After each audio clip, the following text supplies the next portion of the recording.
మన స్టైల్లో వంకాయ కర్రీ చేసేద్దామా? హాయ్ హలో నమస్తే peoples, welcome to our channel. It's me Raman foodie lover. ఎప్పుడు చూసినా చిన్న వంకాయల కూరనే చేస్తుంటాం. ఈసారి కానీ ఈ పెద్ద వంకాయల కూర చేద్దాం అనుకుంటున్నాం. ఈ వంకాయల్ని ఒకసారి నీట్ గా కడుక్కొని ఈ విధంగా చిన్న చిన్న ముక్కలుగా కట్ చేసుకుందాం. మీ సైడ్ అయితే ఈ వంకాయలకు ఏ పేరుతో పిలుస్తారో ఒకసారి కింద కామెంట్ చేయండి. వంకాయలన్నీ కట్ చేసుకున్న తర్వాత ఈ పార్టీ సైజ్ లో 2 ఉల్లిగడ్డను కూడా కట్ చేసుకుందాం. ఈ ఉల్లిగడ్డలు కోసేటప్పుడు కళ్ళలోకించి నీళ్లు కారుతున్నాయి. ఇలా 2 ఉల్లిగడ్డలు కట్ చేసుకోవడం పూర్తయిన తర్వాత పక్కన పెట్టేసుకుందాం. స్టవ్ మీద కుండ పెట్టి అందులో ఆయిల్ హీట్ అయిన తర్వాత అందులో ఆవాలు జీలకర్ర వేసుకొని తర్వాత మనం కట్ చేసుకున్న ఉల్లిగడ్డలు ఇందులో ఫ్రై చేసుకుందాం.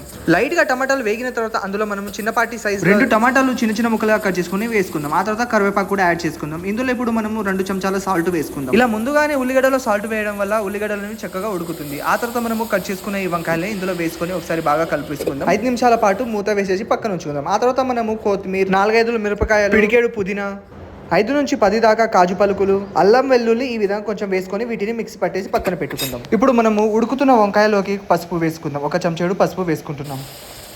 ఇలా పసుపు వేసుకున్న తర్వాత దీన్ని ఒకసారి బాగా కలుపుకొని ఆ తర్వాత మనము 2 చెంచాల కారం వేసుకుందాం. ఇంతకు ముందే మనము 5-6 పచ్చిమిర్చిలు వేసాం కదా, అందుకే తక్కువ కారం వేసుకుంటున్నాం. కారం వేసుకున్న తర్వాత మనము మిక్సీ పట్టుకున్న ఈ కొత్తిమీర పుదీనాను అందులో వేసుకొని 2 నుంచి 5 నిమిషాల పాటు వాటిని బాగా ఫ్రై అవ్వాలి. ఇప్పుడు ఇందులో ఆయిల్ సెపరేట్ అయిన తర్వాత ఇందులో మనము కొంచెం వాటర్ వేసుకోవాలి. 1 గ్లాస్ వాటర్ వేసుకున్న తర్వాత ఇందులో ధనియాల పొడి వేసుకుంటున్నాను.